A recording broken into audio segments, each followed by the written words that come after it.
Welcome to The Boost. This is Pablo, and join us for an episode with Franklin Morris, VP of Marketing.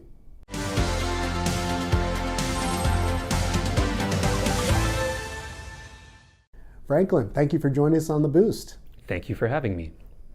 Tell us about, a little bit about why you chose to come to San Antonio. Ooh, that is a very long story. Tell us. So I got my background as a writer. I have a bachelor's and master's in creative writing. Started my career in Austin, where I actually worked for maybe 15 years or something like that, for a lot of tech companies. We were in San Antonio for like a very short stint, my wife and I, and then she went to law school in Austin. I moved to San Francisco, where I worked at various startups, different sizes, some Series B startups, a Series B startup that was acquired by a bigger one, a Series A startup, where I am today.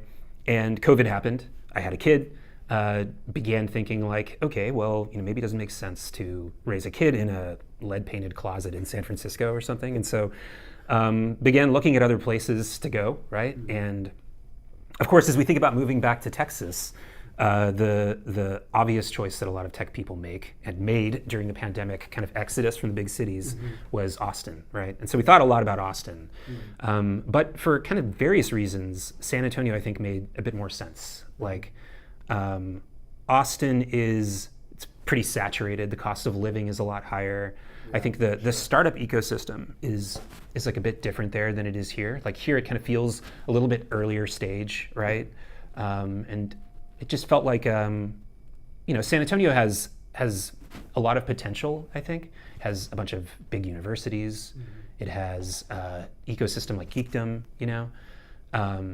and the talent pool in Austin it felt to me kind of like a little bit, I don't know, maybe oversaturated with Franklins, whereas like San Antonio, I can be you can be the Franklin, the primary Franklin, the main Franklin. Yeah, and so plus from a personal angle, like San Antonio is very family friendly. It's kid friendly city. Traffic doesn't suck quite as bad as Austin, things like that. So I'm not trying to be like the San Antonio. With the construction, we're trying to keep up. Trying to make it as slow as possible, and especially in Midtown these days. But yes, I agree with you. No, the traffic up there is insane. Yeah. So it kind of seemed like there's a lot of building happening here. You know what I mean? From like a company perspective, and one of the interesting things I think that's happening in tech is like every company now is kind of a tech company. It doesn't matter if you sell like insurance or if you sell, I don't know, physical goods or something like that. You have to have tech talent and kind of as part of your ecosystem. And so even though San Antonio may not have a lot of like software companies or nearly as much as other markets in Texas, it feels to me like it does have like a diverse pool of businesses here that all need tech talent, and a lot of really hungry kind of hardworking founders and stuff like that I could work with. So that's amazing. Yeah, no, you're spot on all those things. I mean, it's exactly my thought. We're not here to talk about me, but the circuitous route of how I ended up here was just sort of inertia. The rack space. Kind of like contingent. And I was connected to that, by proxy, and that just kind of pulled me in. And obviously, COVID made the transition a little bit more difficult, as it did for probably a lot of startups, in town. But when you were here before the pandemic, and then you came here after the pandemic, right? Yeah. So Rackspace actually pulled me in as well. I started working at Rackspace in 2013, and at that point, I was living like very far north in Austin, practically in Round Rock, and commuting in daily from Round Rock to San Antonio. Wow. And that lasted for maybe like a week and a half or something like that. And then I told my wife, I'm like, we have to move to San Antonio. So we were here for a few years at that point, and then got this job offer in San Francisco, and I kind of couldn't pass it up. Always wanted to see what it was like, kind of being part of that, ecosystem out there in tech. And so, made the jump. That's and we're glad you did. I mean, now that you're here at Geekdom, you're a mentor. You're offering your insights and many years of experience, to the startups that you're talking about. Many that are right here in this building or part of this network. What kinds of challenges do you see that companies tend to face, in your experience in those early stages, like that you tend to work with, what types of issues do you see that you address most? And it doesn't have to just be marketing, just in general. Yeah. So on the product side, I think the thing I encounter most is that it seems like a lot of products, and you see this actually all the way up until, you could be like a $10-20 million company and still have this problem. But a lot of the companies they're like solutions in search of a problem. Yes. They build something cool that doesn't exist, and the expectation is that customers will of course like want this and want to buy it right away, but it might not answer a pressing problem. It might not have like an expensive problem for people. Like that's what you want, right? Sure. You want to have a product that meets like an expensive, painful need for somebody. If you do that, it's not very difficult to market a product like that, right? Yeah. But oftentimes, people build products and stuff without really having a lot of thought for how are people going to find out about this? How are they going to use it? How are they going to acquire it? Are they even going to use it, right? Like what behaviors need to change? What behaviors does somebody need to change to like jump from what they're doing today to, your product or whatever? Because it's hard to get people to change behaviors, right? Yeah. Sometimes people will just do the same thing over and over, even if they don't like the existing options, because they hate change, right? Sure. So you have to be pretty compelling to get to like pry people away from what they're doing today, to separate them from their money, Yeah. And I think oftentimes people don't think through like how they're going to acquire customers. I think they think through how they're going to build a product and how do I actually build this thing and how do I make it look. But it is never too early to think about how you're actually going to get in front of the right customer and get them to buy stuff. Like that is going to impact your financials. It's going to be one of the biggest line items in your budget, right? It's going to determine whether or not you're even a viable business, right? Because if your cost of acquiring customers is too high, and you end up having to sell your product for like an amount that prices you out of your ideal market, then you're screwed as a company, right? And so I think those are kind of two things I see, right? It's this idea of like, I don't know, like you're kind of building from the inside out without really thinking about the customer, and then just really not thinking through enough about how you're actually going to get in front of customers with your offering, right? Yeah, I mean, and it's interesting too from a marketing standpoint, for sales and marketing. I think you and I probably have a similar experience in that when they don't think through, those fundamental questions, they come and expect sales and marketing to solve for those things, right? Which, don't get me wrong, yes, sales and marketing does help, but it's not the magic pill. Like you can't just invent people's interest in a problem that they particularly don't care about. Yeah. There has to be something, a hook that meets, their almost like their basic fundamental need. Right. Yeah, those might be business model problems and not so much like marketing problems, right? You, if there is not urgency to buy something, if people don't feel a problem, you can't market them.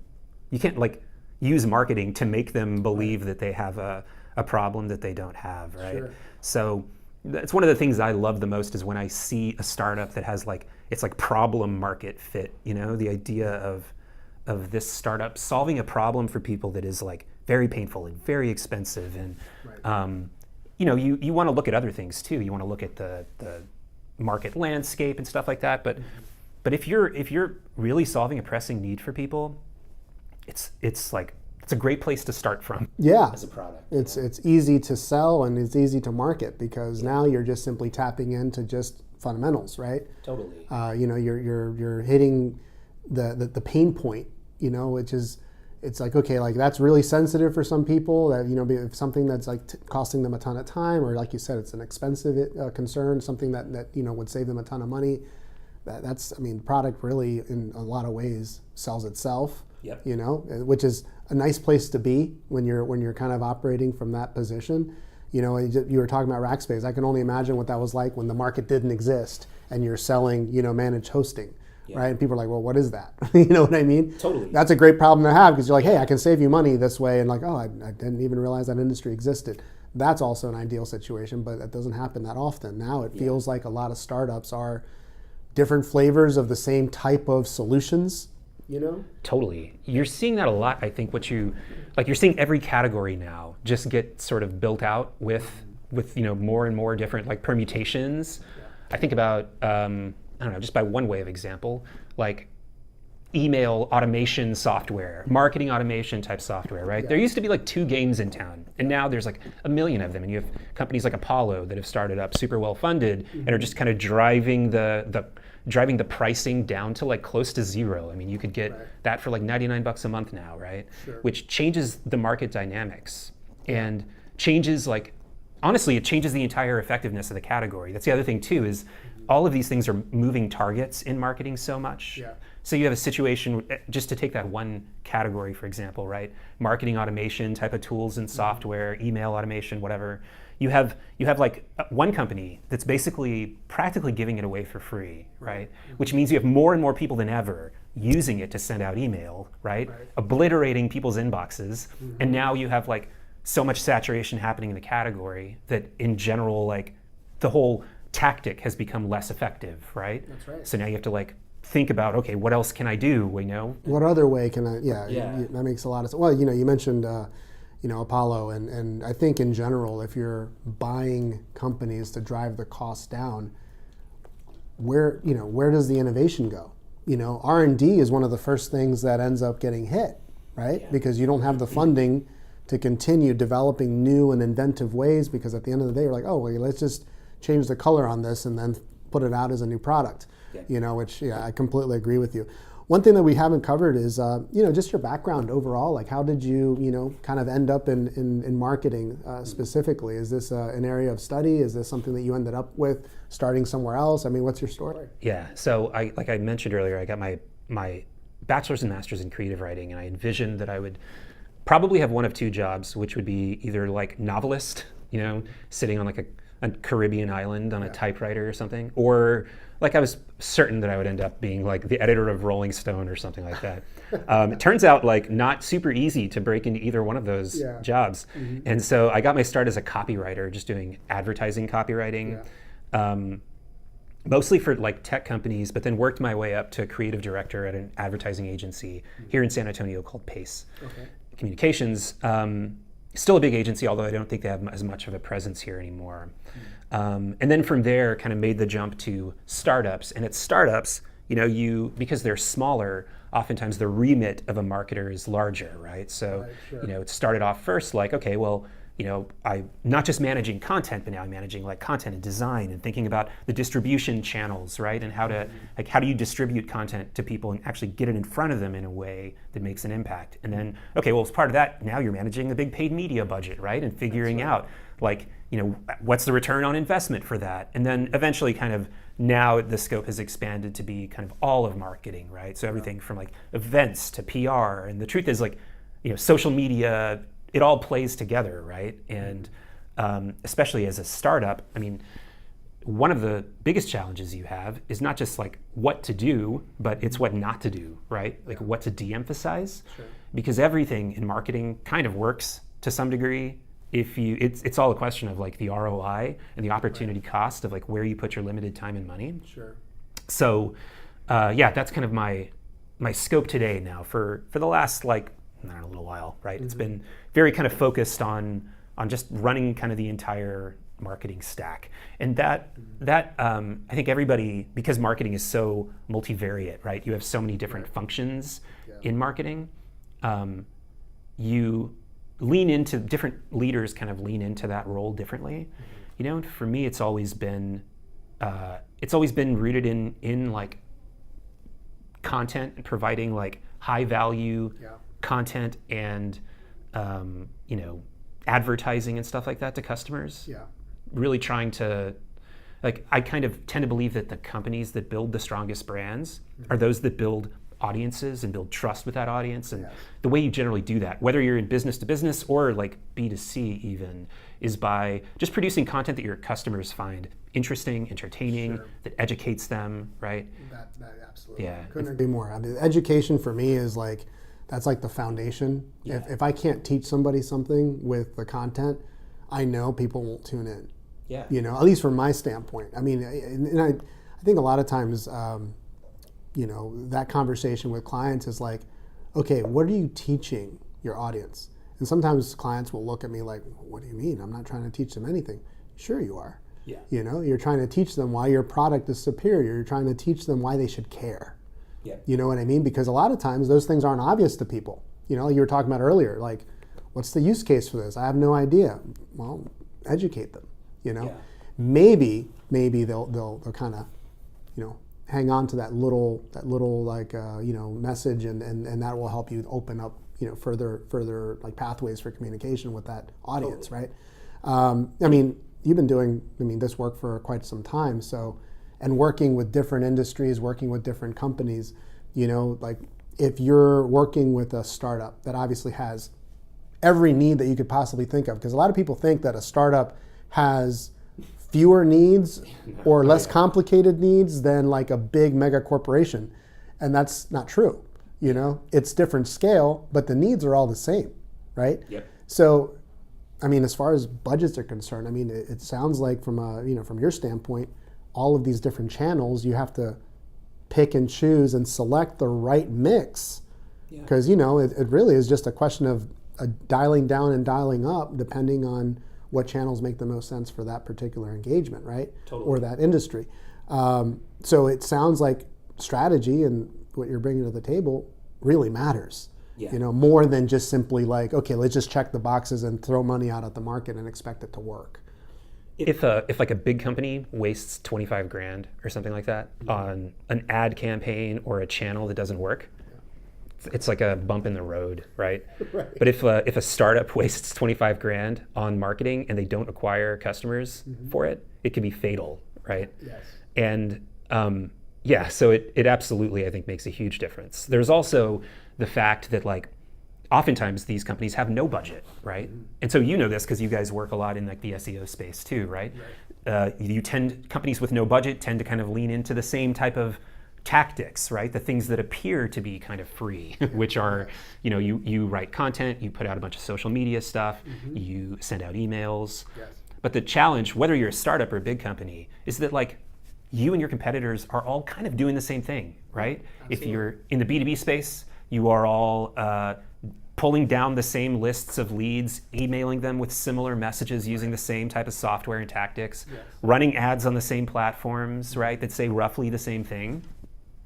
So the strategy is not only like what channels you choose, but like what message are you putting out there and how are you differentiated? Because, you know, especially if you're in a space with a lot of bigger competitors or something, they're going to be able to like 10x the amount of times Anything you do. Yeah, anything you do, right? So your message has to be, you know, it has to hit. It has to like cut through that noise, right?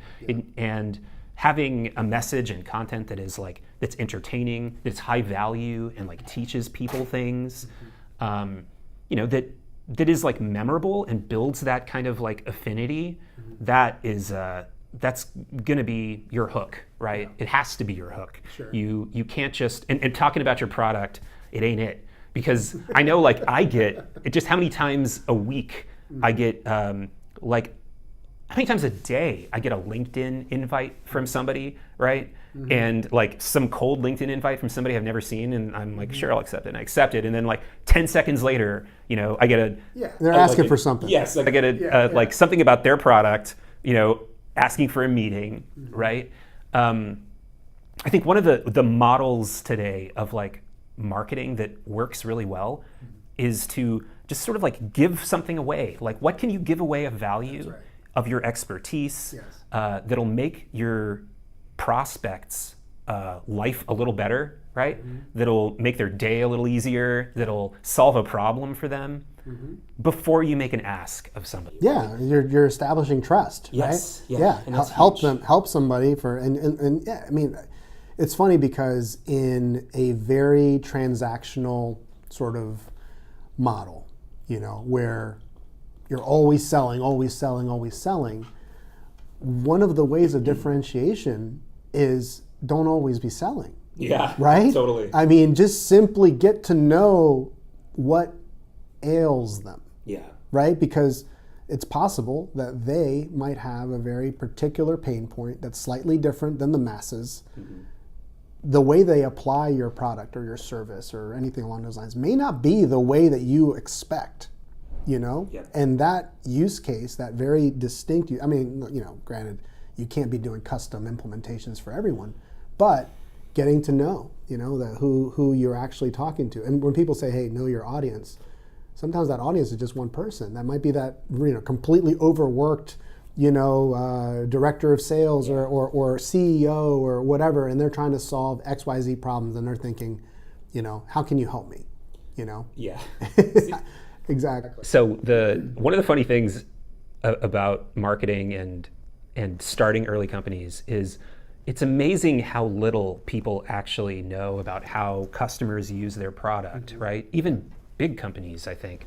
Sometimes you make assumptions about how somebody uses the product or when or what kind of trigger happens that leads them to buy. Yeah. But you oftentimes really don't know because there can be such a disconnect, even at small companies, between the user and the marketer, the person who's creating content about it, the product team that's actually building the content. And I remember, it reminds me of Clayton Christensen, who was, he wrote The Innovator's Dilemma, and he was a professor, I think, at Harvard Business School. But he talked about in one of his books this case study they did with McDonald's milkshakes, right? And it was a situation where McDonald's was trying to figure out how to sell more milkshakes. And so they looked really hard at when people bought milkshakes and the circumstances under which they did it. Mm-hmm. And the assumption was always that people, bought them for their kids, on a weekend, on the way to the playground or something like that, right? But what they actually found is the majority of the milkshakes they sold were in the mornings.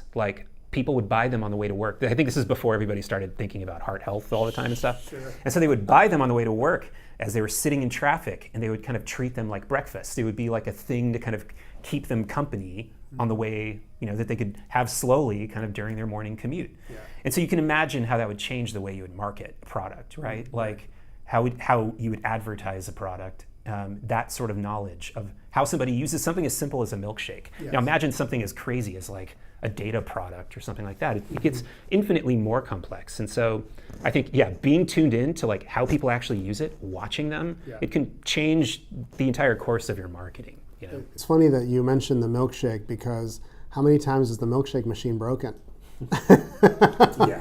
We know it's not broken, McDonald's. How many times I've been to the drive-thru and it's like, oh, we're out of chicken. You're out of chicken.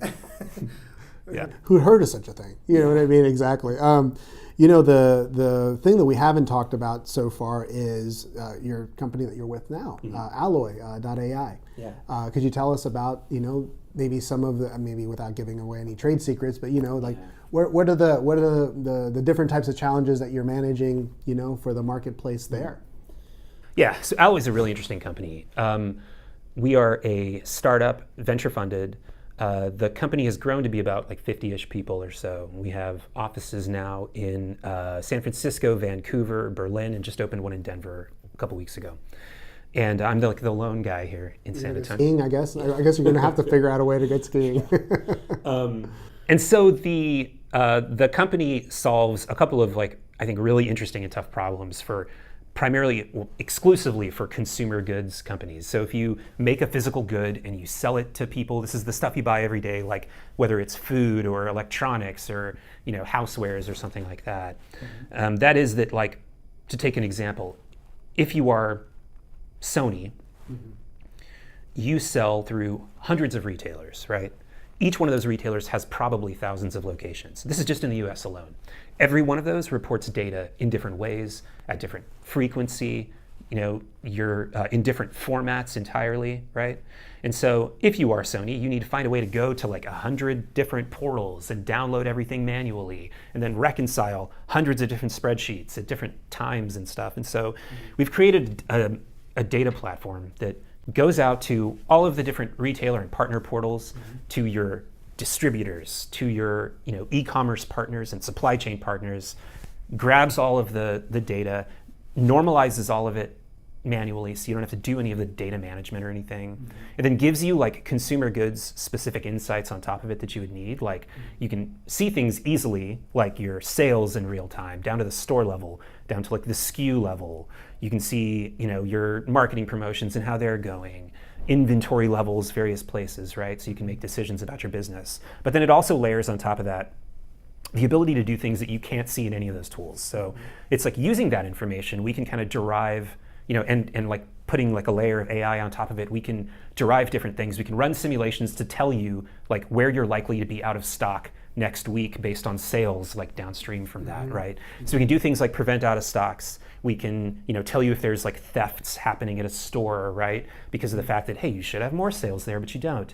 And so companies are using that to just to kind of run everything from like their supply chain to their sales, to make decisions about how much stuff to manufacture, to inform their planning and stuff like that. So yeah, it's an interesting product. We have a lot of really great customers. I think about like, Valvoline's a customer, Melissa and Doug. If you have kids, you know who that is. Yeah, we totally do. Crayola, and Bic, and kind of a lot of big consumer brands that people use in most of the consumer brand categories. Well, one of the exciting things about what you're saying is also that tools that are now leveraging AI to be able to not only gather the data, analyze the data. I mean, from a marketer's standpoint, having that much data at your fingertips that you don't have to, quote unquote, figure out or have to unwind like a ball of yarn, that's exciting, because now you can make real decisions based on data that, if you're running any type of organization, I mean, that's really the key, right? Yeah. How many times have you like said, oh, that we have Google Analytics? That's like one facet of data for a company that, and a very limited one at that. What's going on if you're doing store sales, and you're going down to the store level, that's foot traffic. That's actual sales happening, on location. Sorry, Google Analytics still doesn't have that information. Yeah. It's interesting. Like the problem tends not to be, I find in most of these industries, not enough data. It's like too much data and not enough insights, right? Yes. Not enough actionable insights, right? So you have data from a million different things, and but what is the relevant data, right? Yes. What is something, especially if you're a complex business and you're selling hundreds or thousands even of different products in thousands of locations at the same time, like what in your one person, what is the thing you need to take action on? And so it's a platform that helps kind of surface that so that people can just figure that out, right? Yeah. Without having to pore over spreadsheets and things like that. Or worse, which is what I think most companies are even still doing today, which is guesswork. It's kind of like, you just, we sold this much. Ear to the wind. Yeah, or we sold this much last year. I bet we're going to sell 10% more this year, or something, right? Yeah, exactly. And so, we actually allow those decisions to be based kind of in data, and then let people respond in real time when the market kind of veers away from that, Yes.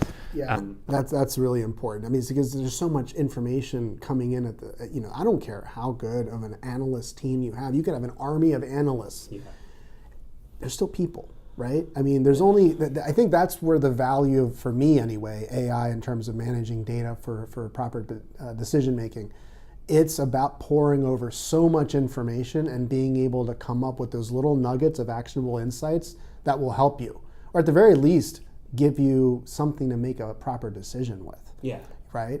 A lot of times people just look at like one small data set and then they're like making full-blown business decisions on the direction of their whole company and their budgets based off of minor information, at the end of the day. And really that's no better than, it was an informed decision. Yeah, but on how much information? Yeah, I know, seriously. And I mean, there, at least in marketing too, to step away from like consumer goods stuff, I was talking to somebody the other day, and somebody made a comment about how data doesn't lie, and I'm like, I can lie with the data. Like, I'm sorry, but marketers know how to lie with data. Like, it sucks to say, but it's true. Like, there are so many different metrics. There's so many different things to measure that, you can find a metric that looks good. Is it a vanity metric? Is it the one that matters, right?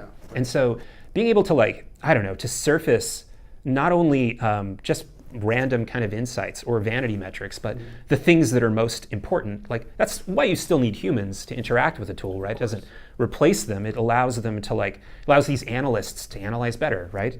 Gives them kind of a list of different things to drill into a little bit more to kind of understand, the use cases or root causes behind things. Very true. Absolutely true. That's what excites me more about AI in general, is just the fact that it is another tool. Yeah. It's a very precise, in some cases, tool, but sometimes very imprecise. Like you have to be able to determine, is it value? Is it something that you can use for your day-to-day operations? I mean, from our standpoint in the marketing space, we're like looking for any and every single tool that's out there that can help, right? But that's the other part of it, is going through it, reviewing what's to keep and what's to be tossed out because it's not any good. I mean, part of it is using it as well. I think the value for any startup that's adopting AI, I mean, in your industry, I mean, you're probably not working with smaller companies. You're working with much larger established companies for Alloy, but the use case is no different.